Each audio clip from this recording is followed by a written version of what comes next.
Welcome back, guys. If you're joining us late, I feel bad for you. You missed a fantastic game. Put this one in the archives. We'll be showing it to our children for a long time. Gen.G versus Hanwha Life. Game number 1. It was full of craziness, surprises, and fun times for all. Hanwha Life end up getting the victory in the end. There's a lot of hot topics in the League of Legends sphere right now, and people, of course, talking about viewership and other games coming up, and question of, has League peaked? It's been around a long time. We're still seeing great games. You get all those arguments, but I actually do believe that now we know for certainty that League of Legends has peaked. We have seen Hanwha Life versus Gen.G Game 1 in the second round robin, and now there's no more League of Legends left. How can you ever beat the finesse of the Nunu play, the outplays of the Requiem, and this Nunu just having the time of his life? It was so much fun, this game. We were laughing a lot in a lot of the times of this game, and Karthus was doing ridiculous damage as he does. I'm excited to see the charts afterwards. That's really where I want to see what happens here. Linderong showing off his Kled for the first time, and just didn't have the best game against the Mundo, but still ended up winning thanks to his team of friends in the end. Best friends forever were the Hanwha Life Esports. Some of them fell down along the way, just like in all the famous kids movies, but they got back up, they came back into the game, and they conquered their foes at the end. Yeah. 34,000 here in 36 minutes. It's actually not over 1,000 damage per minute, funnily enough. We've had other players, usually in longer games, the longer the game goes, the more chance you have to get the higher damage per minute numbers, but even so, that's just a disgusting amount of damage. You notice the Zoe damage behind it as well, helping out a lot. Let's take a look at who the MVP was. It was actually Lava on the Zoe, to a delayed cheer from the crowd. I guess they were expecting Songyun. I think it's well-deserved for Lava because the bot lane, Leona and Zoe, was so well piloted by the duo. Bot lane Zoe we've seen from Kuro at Rift Rivals, and a smattering of times around the world. Little wave to the crowd there from Lava. He's going to have to get used to all these cameras. 700 MVP points, rising up, only second in the rankings right now, but soon to be right up there, you would think. He had plenty of MVP points in spring as well. Lava, one of our new stars here in Korea in his 3rd split as a professional player. And now in the bot lane sometimes as well. Yeah, well, we got one of the coaches out there, and, well, actually, he is the younger brother of head coach Kong. Head coach. Okay, that makes sense because they look similar. I got confused there at the beginning. Tom Kench, over there on the left. Oh, something from Kuzan. Yeah, from Kuzan. Mighty Bear there on the left, Kuzan on the right. Mighty Bear, a much better artist. I have to say, he wins the fight there. There is head coach Kong in the booth, and we're getting word from production. There is a player's change to look over. It's on the side of Gen.G. You guys already know who it is. It's not going to be Mong coming in. It's not Life. It's going to be Ambition. Don't forget about Crown. Good old sub in the mid lane. He's not going to be coming in either. Will be Ambition. One of our veterans here in the LCK. He's still kicking it with the youngins here on the Rift. We'll see if he can do any better than Haru. Haru just a tiny bit slow, I suppose, on the Lamb's Respite on the Baron, but outside of that, he played a pretty decent game. Maybe he could have been a little bit more effective earlier in the game, early mid-game, I would say, but we'll see if Ambition can bring some more stability to this Gen.G lineup. I think we should also kind of ruminate on the fact that the Karthus funnel went really well. There was so much farm going on, which suggests that perhaps Haru wasn't able to coordinate with Fly to create enough pressure to either kill the Nunu, easiest one to kill, or try to get the Karthus down. There was a lot of space for the funnel to happen. You think Ambition might have watched that and been able to adjust as we get into pick and ban for game number 2. Here we go. This time, the Zoe will be banned. They don't want to first pick it, and they don't want Hanwha Life to take it afterwards, so they just go ahead and drop that ban first off. Excited to see. I'm excited to listen to the music, to be honest, but I'm excited to see if we see any digressions from pick ban, because I'm sure Gen.G are frustrated with the amount of flexibility that's going on the side of Hanwha Life.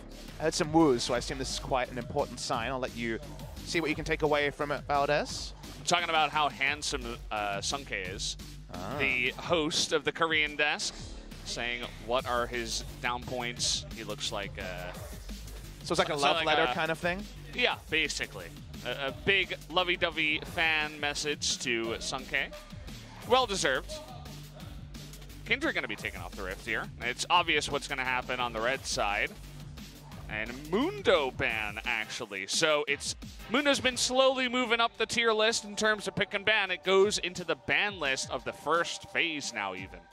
It's the flexibility you have on Blue's side, given that we're plugging in a Nocturne ban. Anything else would be a surprise and make us wonder someone had something crazy going on. So the picks non-standard in game number 1. The bans from Hanwha Life so far standard. And now they say Ambition take the Nocturne. And you wonder what the response will be from Hanwha Life.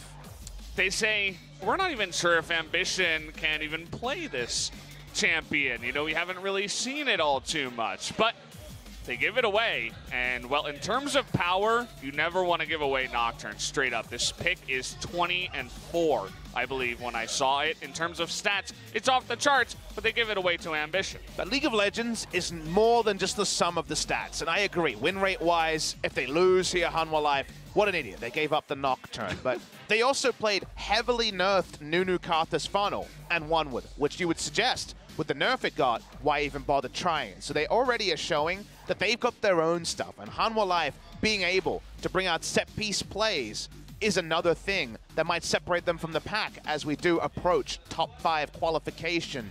But this squad would love to make it up there. Then take the Morgana flex pick on the red side. Still plenty of time for shenanigans for Hanwha Life. Yeah.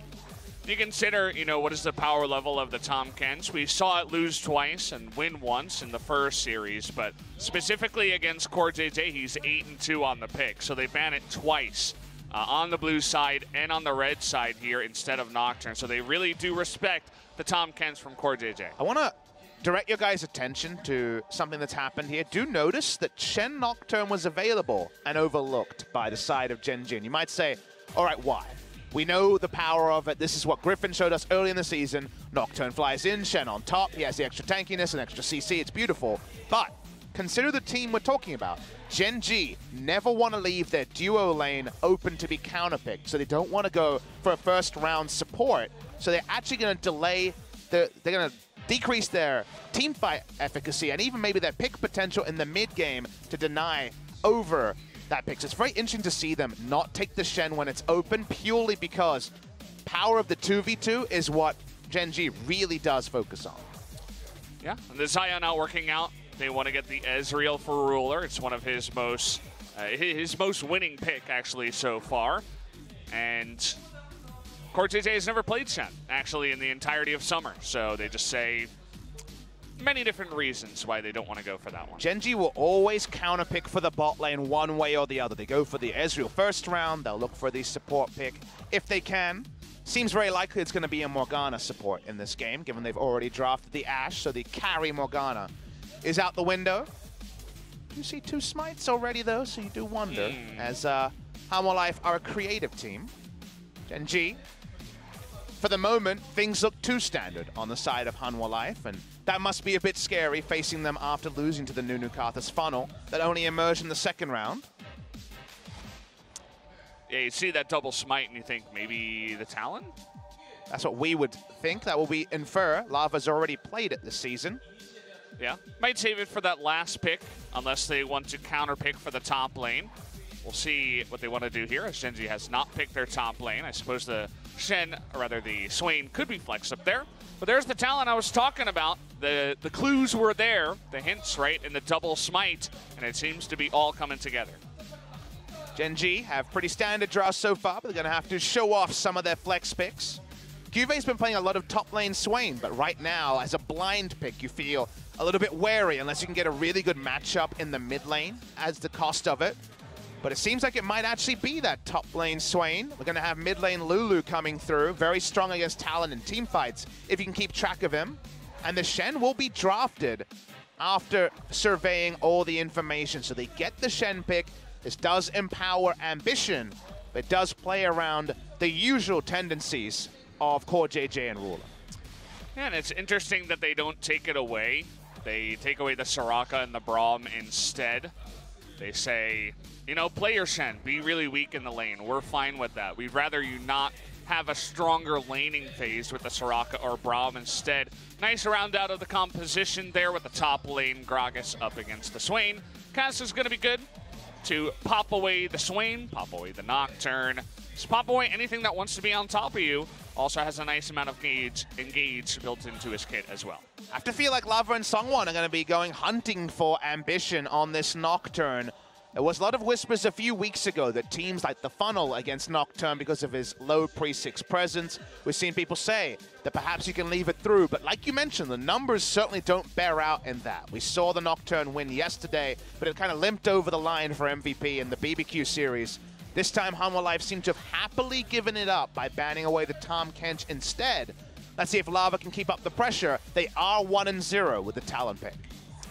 Yeah, for me, honestly, I would trust Hanwha Life giving up the Nocturne instead of BBQ giving up the Nocturne, right? I feel like Hanwha Life came in here with a specific plan involved. They feel very comfortable against the pick. They would rather take away CoreJJ's Tahm Kench instead. Not going to let the Aatrox or Taliyah push through. Those two are a little bit scarier, and we won't be seeing them anytime soon.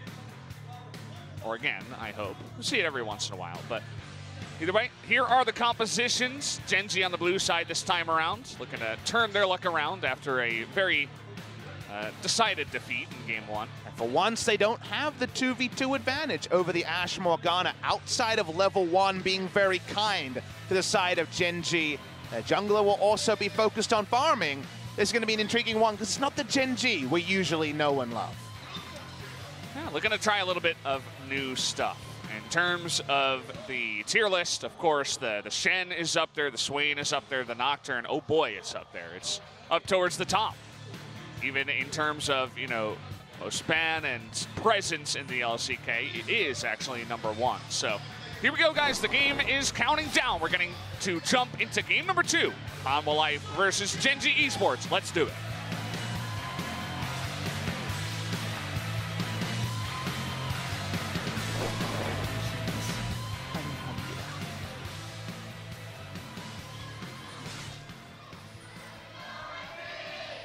미니언 생성까지 30초 남았습니다. Gen.G fans, they've been doing this for a while. They know how to do their cheer. Hanwha still working on it. Lava has been rocking the Samsung Galaxy Pawn Talon skin for a bit of manners against Gen.G. I like it. Always getting in the head. Juve on a carry this time. Swain kind of straddles the line. He's a bit of an AP bruiser in the kind of Rumble territory that we would usually classify them, but a different look from Juve, who's been mostly on tank duty this season. Gragas, I imagine, will build Spirit Visage and just be pretty happy as he's gone Arcane Comet. That's a interesting choice, and maybe the ability power, maybe the Morellonomicon could be coming out. Yeah, I don't play too much Gragas, but I went on to pro builds, and what I saw actually surprised me is that most of the pro gamers in solo queue, they're playing AP Gragas. Just mainly here. Nice challenge into the jungle here by Gen.G. They know exactly where the Talon is going to start. They're going to give away the big Raptor, but they will deny level 2. I saw Juve running the same AP Gragas you're talking about, Valdez, and it's not always full AP, but something like a Rod of Ages, a Morellonomicon, as I mentioned. We saw it in the Mundo matchup, and I assumed that we would see the Morellonomicon AP build there, but didn't. So we'll wait and see if Linderang will be the first in pro play in Korea to bring out the more AP-centric one. Was buffed over a couple of patches, the AP ratios on the Gragas. Nowhere near what it was. Its commanding presence 6 years ago, but still good. Gathering Storm on the 280 carries, and that is it. Actually, double Scorch. The Scorch on the Gragas 2. Alongside the Arcane Comet. He's really looking to push away that Swain early on in the game. Seems like he got a slow timing there as we see Sangyun spotting out the Nocturne. And we saw this a couple of times. When we last saw Nocturne, the attempt to answer it was this Ashe, just because Nocturne can be very easy to diagnose where he is based on what camps are. Either you find him at a camp, you're able to infer where the lane gank is likely to be coming from. But if you just think about the champions in an isolation chamber, Nocturne does love diving at an Ashe. Oh, yeah. That can be also very viable. So Hanwha Life, they've given up a lot, and they haven't necessarily gotten huge rewards from giving over the Nocturne, but we're ready to be impressed after game one did beggar belief in multiple different ways. Interesting position right now. You see Ambition towards the top of the map, and Hanwha with the information trying to come in here and steal away the Krugs. And we'll be able to. No contest, of course, 2v3. Gen.G doesn't want to get in there, just going to take the farm under the turret instead. Still, this is a new look for Gen.G. They don't have pressure in the bot lane. Is this getting so much chip damage onto Linderong, already down to 200 health. I believe he's out of corrupting potion charges as well, so this is a very awkward first back timing and being interrupted on the mini-map, we can see, by Cuvée. The Gragas with the aggressive build does have resolve second, but it's not really helping him out as the poke damage, even from the Nocturne, helping out a little bit there, is just too much for him to handle so far. And I know this game has been very standard for people coming in, but for a Gen.G game, it's actually insane to see a pushing advantage against them, so they're not winning the 2v2 trades. The way they made the marksman work so many times is counter-picking support or holding their bot lane and drafting it the second round. And also, Ambition going top, because Ambition has never been a player to gank top at any point on Samsung Galaxy, into KSV, into Gen.G. He's very, very rarely ever interacted with Cuvé's lane. Yeah, they're going to change things up. Certainly, Hanwha Life wasn't scared to give him the Nocturne, but I feel like in moments like this, maybe we'll just see him unleashed on a new pick that you wouldn't expect from him. Generally likes to play the tankier farming junglers, you know, the Sejuani, the Gragas, Skarner, normal Ambition stuff, not necessarily the Nocturne, the very aggressive dive the backline style. So, looking to change up a lot of different views of his play style here in this game. He has his moments. Ambition sometimes can go super carry mode, but few and far between compared to someone like Score, who also plays the Gragas and the other pathing junglers that Ambition usually focus on. First item, once again, leaves no ambiguity about what Lava wants to do. Boots a mobility rush. Gets a lot of mana sustain for poking out with the talisman, so there's no long swords yet. They'll come later, as here comes Hanwha. Looks like Ambition was able to pick that one up. Actually, not 100% sure about that one, but he does get the flash away from Ambition, so that's a pretty good start there as well. As Lava was hopping over the wall, getting ready to go in on that one if he didn't flash. A different game, you don't think there'd be so much value out of blowing Nocturne's flash, given that he's farming till level 6, but when you have a mid laner who can pop over walls with Smite, you definitely do start to wonder, Valdez, if it's something that can be returned on, and Lava's already going on an invasion mission. Kind of awkward, it was at the exact same time as the vision plant was blown, but I don't know about that particular timing. But very clearly, we're trying to find as much information about the Nocturne. It's good to get that information. That is going to be one of the main paths that he comes along, trying to go for the mid lane. Looking for a dive up on the top side. Cuvée is level 6. But you'll notice that there's no stopwatch with the runes that he has picked. It's still too early anyway. Looking for that 3-man dive. He is going to flash away with the ult, and Hanwha getting super low. But they actually CC him, so he can't get close. But look at this 1v3. Can he do it? He's going to get Hanwha in the end. And actually Linderong too. A 2 for 0 on a huge bots dive by Hanwha Life. Hanwha Life try the same set-piece play to dive top, but Cuvé's ready for it. He gets the turnaround. The double kill here is a dagger through the heart of the early game of Hanwha Life. Well, the Swain hits level 6, and you decide we're all going to group up. They felt like they had enough damage, but actually only mobility boots on the Talon. It wasn't enough. Level 4 Sejuani. Not too much mana on Linderong either. They just don't have enough to kill the Swain. His flash timing there is so clutch, avoids so much damage. Cuvée keeps living, and then he walks in, he gets the Demon Flare on 2, and the Scorch burns down the second. Might even be the Corrupting Potion. And the minion also, the last range minion shot. Man, that is such a big win for Cuvée. Now he gets items he was only dreaming about a moment ago. 4 stacks on his Corrupting Potion and on his Dark Seal. Oh, baby. This, the whole plan of packing up mid lane and diving, which Lava did his last time on Talon, has been thwarted by the outplay from Cuvée. Yeah, really fantastic play. Good timing on the flash, as you do mention. We don't see a lot of top Swain nowadays because, you know, it's popularity in the bot side and even the mid side, but because of that, we don't see a lot of dives against Swain, but as a Swain player, you'll have this happen every so often, and it's one of the best feelings as a Swain player because it's almost like you're Darius too, going 1v2 under a turret. It's just one of those champions that with the health, the lifesteal, I suppose you can say, from that ultimate, you can just live for so long under the right conditions, and that's exactly what happened. I gotta admit, Ambition's presence on the Nocturne has been damn high. He loves rolling in and throwing Duskbringers at people to try to threaten them out of lane, and worked with Linderong earlier, and now working in the mid lane on the Talon as well. Very amusing. He's trying to do the most without actually using his paranoia cooldown, and here goes Ambition again. Well, this is certainly one way to do it. Cuvée didn't pick up too much AP, but the damage should be coming out of Ambition. They spot him on a ward, but is it going to matter anyway? The Shen coming in here too. Really nice cast to get away from that fear. Cuvée tanking up the turret right now, but Linderong, nowhere for him to go, is going to be the easy kill. Going to give that one over to Cuvée as well. So 3-0 is the Swain in the top lane. Cuvée loaded with gold, and while he's smiling, the rest of his team is as well, because now they have two different people who can waddle into the middle of a fight, get the wild growth from the Lulu. Even the Ezreal says, okay, this game, my front line, is certainly going to be reliable. After 3 kills are loaded into the Swain. The moment the ruler hits his item timing and starts rotating, the team fight's looking like a lot of happiness for Gen.G. Ruler, really rough time for him in the bottom side after Shen disappears.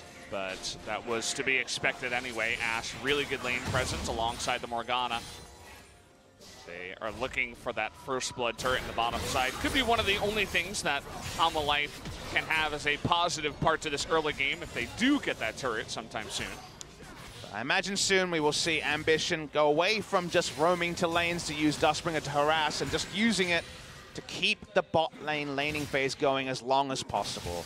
I do believe that taking down turrets and rotating and cutting people with Talon and Sejuani is one of the few ways left for Hanwha Life Esports to get back into this game. I think team fights were never going to necessarily be the happiest spot for them. The Gen.G team fight comp is pretty easy to execute and comes online pretty cheaply when the Ezreal gets his items. So for now at least, Lava begging for farm, begging for the ability to get out of this annoying mid lane after going for the earlier Talon pick and inviting the Lulu, the most played by far for Fly this season, to come through. So funny to just see Ambition just waddle into the mid lane, say, hello, I'm going to help push this lane. You have no kill pressure against the Lulu, but with the Sejuani nearby, we'll see if they do decide to go for it. Nocturne's still here. Ambition hasn't gone anywhere.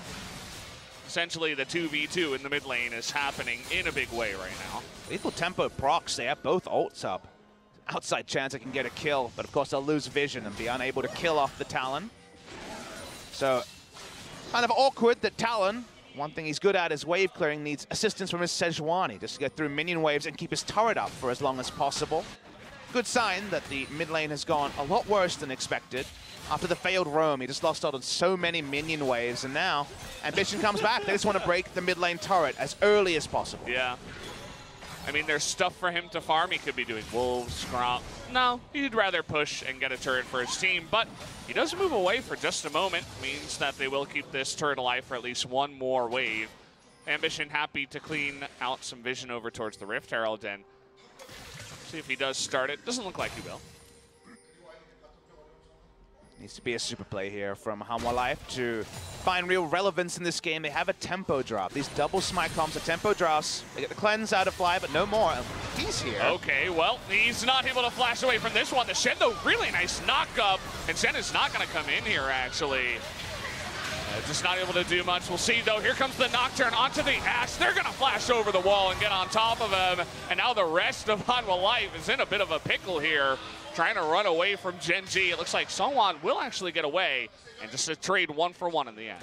1-for-1 is decent for where the game is at. The fact that there were no further kills will suit Hanwha Life, but they're the part of the game where they need to be trading up, and the best case scenario for them, as we can see, is a 1-for-1. So Gen.G able to get the answering kill. The tether buff that it got many moons ago means that flashing away is actually really hard to do from Nocturne if he starts in melee range of you.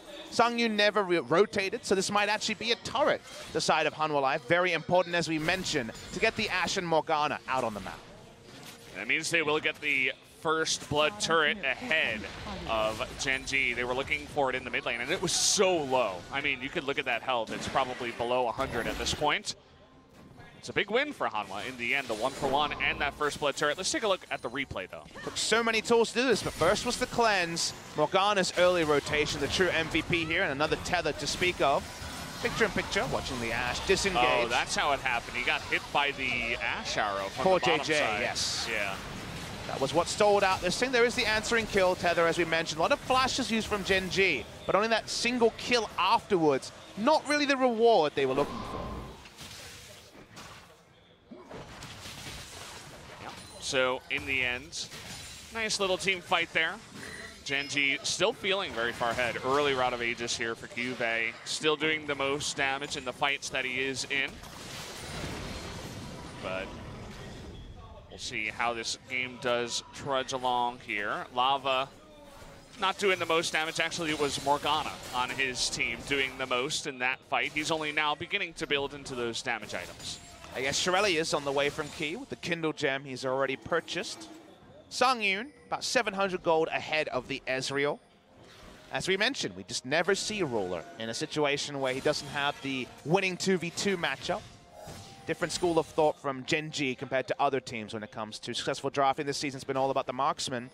Fly is definitely not alone, even though there was no one directly in his lane, as Keys once again trying to help out his mid laner. See what they're trying to do. Nice vision clear here by Hanwha. Gets one with the sweeper, comes in, clears the control ward, makes it a little bit awkward for Fly here with no summoners to try to survive in the mid lane. Definitely needs the support from Ambition, JJ nearby. Looking for a binding here was key, and the rest of Hanwha Life, but in the end they will be flushed out of their jungle. No Drake's claim by either team. So much setup for Hanwha Life on the bot side, but all the wards cleared out by Gen.G on this invade. See what Linderon can do. We've seen some great barrels come through in recent games, but also some questionable ones. So the Grog's ultimate's going to have to be big, because you have to say the teamfight reliability of the Swain definitely at a higher ebb than the Grog's. Certainly for now. Songyun coming down here actually with the help of Sejuani. Not sure if they do know that the Rift Herald is being taken, but they are going to trade the Mountain Drake for that Rift Herald. Gold is going to go for a steal attempt. Not going to get it. I feel like it's been a long time since we've seen an Ezreal ult steal a big neutral. A couple of blue buffs, but nothing more than that. I'm reminded of the mid lane Ezreal meta of 2014, where FLICKR was stealing just everything every game.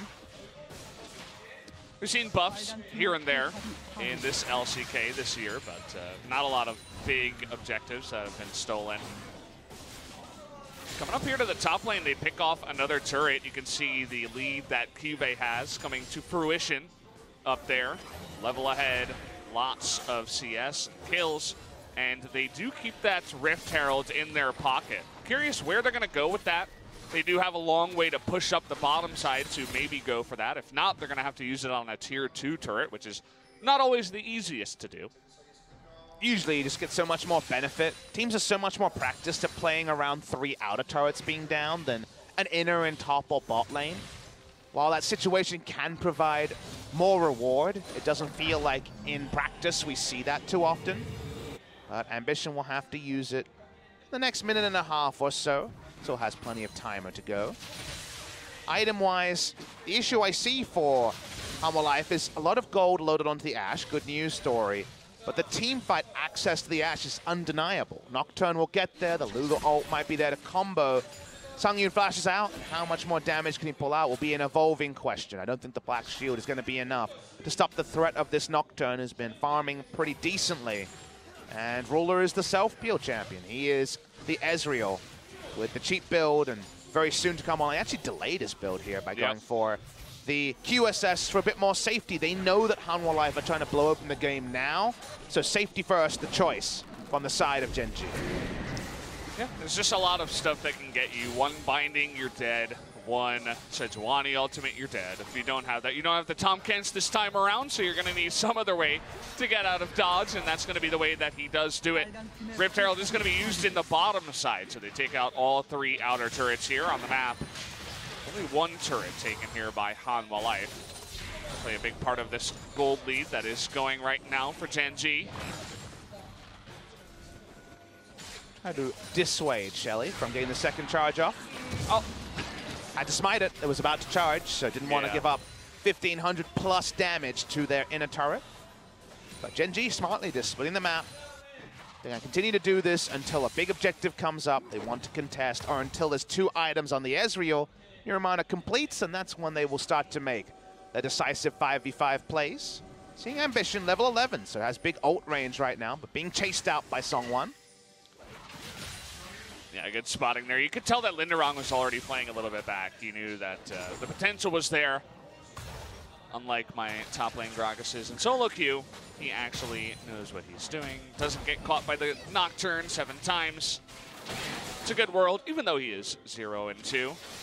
Not the best showing today for Linderong, I have to say. His Kled in the first game wasn't the greatest, and so far his Gragas, well, it did come from the dive that happened early on in this game too, where he got behind, but having a little bit of trouble tonight. Interested to see how Lava can spare his blushes with a strong team fighting performance on the Talon, because the laning phase, as we saw, was very rough. The Assassin versus Lulu matchup has always been ruled by the Lulu, as here we go. Someone looking for it onto Fly, who had his cleanse, but there it is, the Wild Growth. Ambition is alone here, trying to get him down. CoreJJ joins the fight, but he does go down in the end. But you do see Talon in the front lane, and the Sejuani are going to go down. Linderong also not tanky enough, as Juve comes in on the Swain and blows it wide open. Fly baits them all in, gets a double kill as a reward for winning the fight. But Valdes, the timing there is so awkward for Hanwha Life. Sangyun and Kiwa out of the fight the entire time. It's a nice outnumber. The teleports come in. The members of Hanwha Life go into the Death Chamber. 1 for 3 trade, and also plenty of map momentum to the side of Gen.G. Yeah, certainly a bit of an awkward moment here. You see the Lava and so on. They think they have the easy kill, but Ambition was right there. Ambition's to the right spot. Ashe and Morgana very far away. Morgana can't interrupt the teleport either. Juve comes from the flank, and easy as you like, they pick up all the kills. No possibility of turnaround. The person that needs to bail out Hanwha Life was the Ashe, and she was uninvolved in the fight. Yeah, rough spot there. Definitely a bit of a messy one for Hanwha Life. But now that does put them down about 5,000 gold. Gen.G slow and steady is the pace for them, as it always has been. We'll see now with their immense map control. Look at the Baron. There are not too many wards. Songwon is trying to do what he can. Put down 1 control ward there above the mid lane. That's all they got. They got to clear this out, lest Gen.G try to go for it. He walk up, knows it's risky to face check at this point in the game. We've hit 21 minutes, so Baron has spawned. Cheesy Baron for Hanwha Life, one of their best ways to move forward in the game. If they could get Talon with a Baron buff in a side lane, that would be a lot preferable to now, as here we go. How about a kill onto the Gragas, who's 0-3. The cast is going to help him for now, but there's not much he can do 1v2. As a nice setup there from Ambition. They give away the Nocturne. They say, hey, can you play him? And Ambition says a resounding yes. And they trust that even with Cuve's teleport down and Ambition bot lane, there will be no answering Baron start from Hanwha Life at 21 minutes. They back away. Cuve continues to push in bot lane. Linderong will be able to stall him with his teleport in about 15 seconds time, as Hanwha Life will pick up a turret, the outer top lane turret, at 22 minutes. Yeah, it's a bit of a risky one. You're giving up the rest of the map just for that outer turret. You zone Ruler out, but does mean that this inner is probably going to go down here. The rotation from Hanwha Life, though, suggests that they want to get aggressive and fight here, and Gen.G not ready to take that angle. They will back off and not take the inner mid turret. Does feel like you can clearly see that Gen.G's getting a little bit more every time when it looks like a trade. The gimmick Baron we talked about, they're beginning it, and we're seeing a full recall channeled by Shen. Uh-oh, This is a big mistake. Why is Shen not... Oh, Shen went back to base. This is real bad. They got the Baron. This is awful. Hanwha Life, fantastic for them, right? They are just so good at sneaking these Barons. Ruler trying to come in and steal it, but there it is. Hanwha Life sneak it right under the noses, and nobody's even going to be punished for it. This happened with Gen.G against Hanwha Life last time. They don't respect the Baron speed that can come through with double spike. Very, very curious decision from Core JJ with everything up to fully recall. Needed someone to face check. It's 22 minutes. Too easy for Hanwha Life. And even if Gen.G go on to win this game, that's the sort of point that as a coach, you're going to be so frustrated to see. Oh, yeah. I mean, it's mistakes like that that can lose you the game, right? They had, what, an 80% chance to win before the Baron. Now it's, you know, 65, 70. You just don't want to give that much of a percentage away just off of one mistake like that, especially a big one. So now with the push, Hanwha Life still behind in this game, about 3,000 gold, but with renewed life and a look here onto Fly, they want to get him down, but nice insta-cleanse by Fly. He was ready for that one. Lava can go to the bottom lane. Probably can't handle Cuvée at this point. He has too many items, including Azonia's, but posturing bot side, he's not leaving. See how much it's used. Remember, Songwan's ultimate's available. They might go for Core JJ here, as Ruler does have the QSS. See what they want to do. They're going to use Songyun as the bait. See if maybe Ruler would E forward. Maybe the QSS wouldn't matter, especially with that red buff. He could be baited into it, but in the end, Hanwha Life going to move away from the solo queue tactics and say, okay, let's group up and actually try to push some lanes. You definitely lose the chicken war pretty fast when you got a Baron against the turn because you need to use the Baron duration to actually meaningfully impact the game.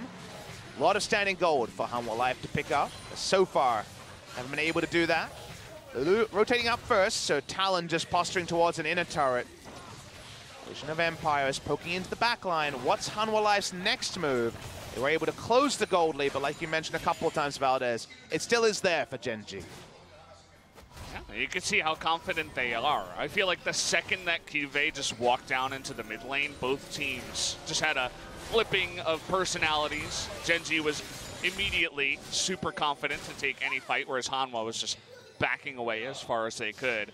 That Swain is no joke right now, looking at 2.5 items, moving towards the Merlinomicon eventually as his third, with already the Zhonya's completed. He's very tanky too, nearing 3,000 health. He's a big boy, that Swain. Sadly, the Gragas is, you know, a little bit more towards that joke territory because he has one item and a bit at 26 minutes into the game.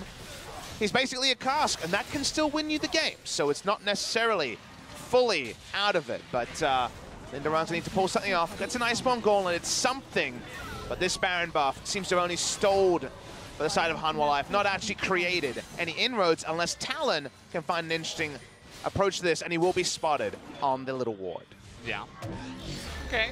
Nice QSS usage, as well as the Nocturne ultimate. They want to get onto Lava here, actually. He's going to gain that visibility and just hop over the wall to disengage. Cuvée TP's in, but in the end, nobody goes down. Good news moment for Hanwha Life, though. They get the teleport out of Cuvée, and no one could actually lane against Cuvée, so suddenly he's going to have to be grouped, and perhaps the Talon can pull off some sort of side laning move. It's always about the ults. When do you use them? We always laugh at the people who use their ult too early or too late. That time Ambition had the teleport coming in, so was pressured to go in, but the teleport being on cooldown for Cuvée is the most notable trade in that particular time.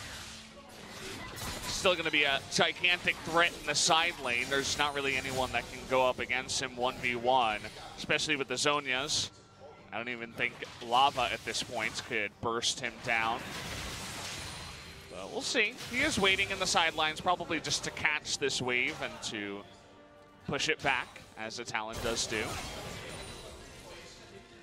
Gen.G just want to play this one by the books. They've had enough of the tomfoolery of game number 1. They've been able to make Hanwha Life honest through Cuvée turning around the 1v3 turret dive in clip-worthy fashion. And Hanwha Life are just doing their best to separate the members of Gen.G. Run them around as all the lethality stacking on Lava has coalesced into him having burst range on a lot of different people. The Ash Arrow is going to go wide. Yeah. That's one that may continue forever. We'll never know. It's on to a different rift. It's moved on to solo queue or somewhere else. Lava just the scout for his team. He's got the smite too, so he can secure buffs away from that pesky Shen. Highest smite in the game at level 16. He's got something going for him. Not too much of an impact on this one in terms of assassination after the failed dive early on in the game.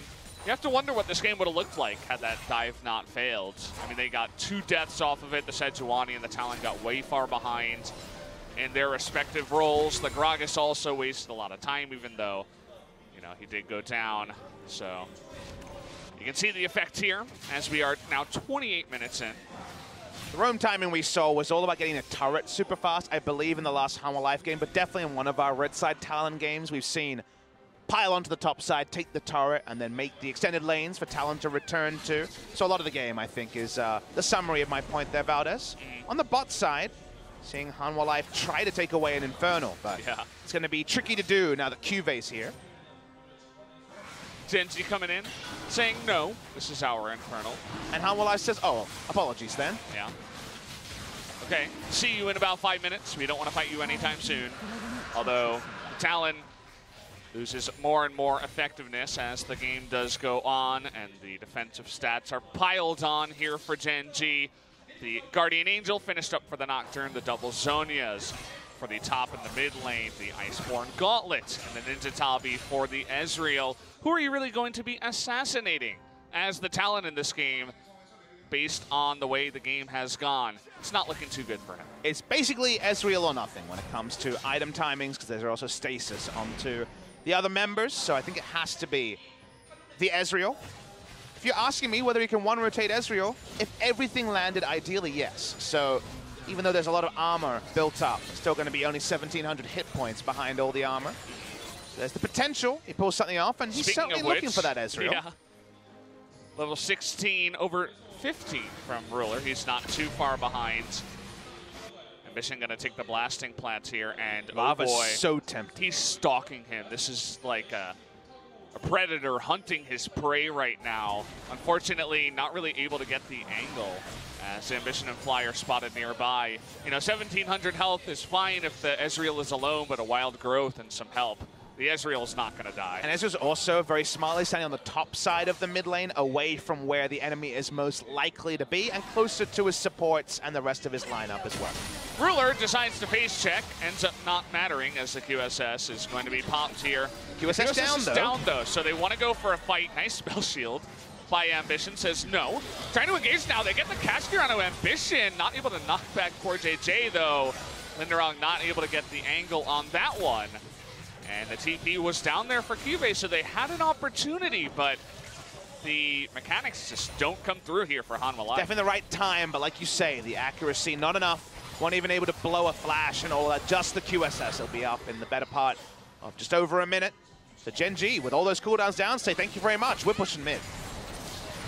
Thinking about it right now, you notice Lava up towards the top side looking for some kind of assassination, but not going to have much luck. Cuve not needing to TP anywhere, just pushes in the bottom side. Not much of a wave, but you can see how much poke damage he is able to do. Fly getting really, really low. Nearly assassinated there, but nothing used on the side of Gen.G. He can just heal up. He's going to go back first, though. So it looks like Gen.G will give up this push, at least. What is the next moment in this game for Hanwha to turn it around? The Baron steal, the only reason I believe the way we're going here. Steal's the wrong word, but it felt like they stole it away from a game that Gen.G was controlling. Second Baron under the noses of Gen.G would be seemingly impossible. Baron speed, Baron secure still there. Level 17 smite onto Lava. Gen.G just continue to play it slow and steady. They are definitely falling back to Gen.G with Ambition, slow-paced, late-game focused games. Continue to try to make Hanwha Life honest. They keep some control wards on Baron, they'll go a long way to doing that. Yeah, it definitely feels like the next step kind of a half-hearted push into the bottom side while, you know, blowing some cooldowns is not the way. They're going to go for the big dive into the backside, looking for the Ash. Ambition getting extremely low. Lava, though, looking for the assassinated on the backside. GA is going to be popping. Here comes Cuvée in the backside, and nobody can fight up against the Swain here. Their only hope is to disengage. And after all, they are able to do that whilst popping the GA and getting a recall out of Nocturne, so not half bad. That was definitely the best case scenario for Hanwha Life. With all the tools available, able to take away some of them. They crucially don't get summoners other than core JJs and have to blow a couple of flashes themselves. But given where the game is at and Gen.G's comp, it feels weird to say a 0 for 0 was the best case, but they were able to get rid of the teleport from Cuvée again, and it looked like Cuvée was going to get a casual triple kill in the backline. It was weird. It's kind of like they snuck out the back door. A little bit of a Tyrion move there, just saying, hey, I didn't mean to do that. See you later. I'm going this way. The just a prank? Yeah. I mean, that's one of the problems with Swain. You know, you need to have someone else that's going to lock them down. If you miss your never move, it's like, well, I hope I'm faster than you, or I can slow you with my Vision of Empire, or you're just going to get away. Especially with decently mobile composition that Hanwha Life does have. So it looked like the perfect TP, but in the end, actually a really clean disengage from Hanwha Life. And I believe the very hard engage from Ambition. It's the first time we're seeing a 5v5 Nocturne go straight on the Ash with a Shen on top of him thing, was because of the teleport about it. It's because they had a teleport ward. Yeah. The paranoia will obfuscate the teleport, and then Cuvée does the rest. But in the end, not able to do that. Gen.G is Lava's on the flank. He's looking for Fly here. It is going to miss the Sejuani ult. He's trying to burst him down. Doesn't look like he's able to do anything. Disappears off the map, and so does Ambition. And both of the assassins on the map are just going to go bye-bye. That does mean that Smite is down, one for each team, another one on Seonghwan, but no chance to go on the Baron. The taunt there from Core JJ is the reason why the damage was so low. Was able to taunt him as he was coming through with his ultimate, and thus wasn't able to get a full rotation off onto the backline. Probably wouldn't have killed anyway, but nice taunt timing from Core JJ. What does it all mean? Does mean that Gen.G fall back stronger. They can just walk over and take down the Scuttle. Hanwha Life are keeping these team fights even in a way that we didn't see coming. It's interesting as the game does go on. As I mentioned, there are two main champions that are going to be doing the assassinations. The difference is that Ambition on the Nocturne has the Shen to follow him up. I'll hold my thought because here we go again. Hanwha Life looking for Baron. Core JJ is going to spot them though and say, guys, come on. You're not gonna do it twice against us. Not this time. Not going to be any real turn around that either. Kind of frustrating for Gen.G that they can't just parlay it into an Elder Drake. It's going to be the Mountain Drake still on the map. We're going to watch the replay of what happened. I want to see the taunts. Watch the taunt here. Comes in, and Core JJ taunts him, and that's why Talon gets no damage and can't disengage. So very nice play by Core JJ, but on the other side, Ambition goes down without too much of a fight. His Guardian Angel still about 2 minutes away. You know, had he not gone in on the Nocturne, things definitely would have looked differently. Had he just stayed with this team, kill the Talon, and then go in as 5, we'd be looking at 5v4 minus the extra smite that Lava has, and they might even consider going for Baron. But Ambition getting a little bit frisky. It was a really quick turn by Hanwha Life, too, to say, like, no, you're not going to kill us, Nocturne. You're not going to do anything, in fact. Damage numbers in the last 5, 1,500, but nowhere near enough from the Talon. All right, roll through mid lane. Gen.G once again just say, hey, can we please just group as 5 and play this game with less flanking if possible? Here Speaking of flanking. He's always in the enemy red side jungle. They don't have vision, but they did have a warning ping. I think they did just see him there. I don't think so. I was looking at the vision toggle. It didn't look like it. Really close. But it also doesn't take a rocket scientist to infer where the Talon is. Well, he's not in front of you. He must be behind you. And he's still there, by the way. Nothing has changed. He's just sitting there. They have the bottom lane pushing. Lots of pings from Hanwha Life say, hey, I mean, we can just sit here for now. We can wave clear. And if anyone goes back, maybe we go for it. They have the vision, it looks like, onto the Nocturne. Not sure about that. I'm not sure about the cleanse either from Ruler. I don't know if you needed to use QSS when you had your entire team around. But decided to just use it reflexively.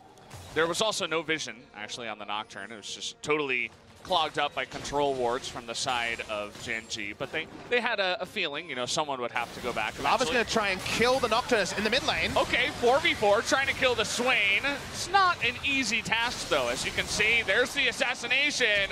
Assassin on assassin action, but this time Sen the Ninja is going to come in as well, and the 3v4 is going the way of Gen.G too, forcing the flash there out of Linderong.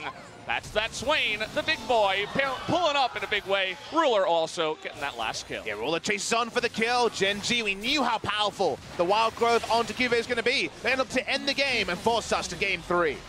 We have it again, Papa. 18 games in a row. We're going to do it here. Over at LCK, Friday, Saturday, Sunday, all 2-1s in every single series. Gen.G looking to challenge up against Hanwha Life. They do just that, 1-1, as we're going to go into game 3. And when you have 6 series in a row that go to 3 games, that means one thing, does it, Brendan? It means that every team has played a 3-game series consecutively over the course of 3 days. That is a very interesting thing to take away when it comes to parity between first place and even 10th place with BBQ, forcing out some longer series. Cuve's turnaround on the top, a really big highlight move for him. I'm sure there's a career reel for him, a YouTube video. You're gonna sub that one in, nicely done from him, and a mistake from the Smite Talon. Smite Talon's falling behind, usually will just be stalled out and thus beaten in the late game. That's how it happened. There were definitely some moments of hope for the side of Hanwha Life. Game 1, the Karthus Nunu, that took them to a victory. Game 2, the shield was able to be raised by Gen.G, and they closed it out. And now, with everything back on the blue side for Hanwha Life, do they have another set-piece comp to try to steal a win away from Gen.G? That is the question. I feel like Hanwha Life, if things go better, they don't botch the dive, the Talon gets a bit farther ahead, he can have so much more potential to assassinate people, and it could have looked a lot different. But guys, either way, a break before game number 3.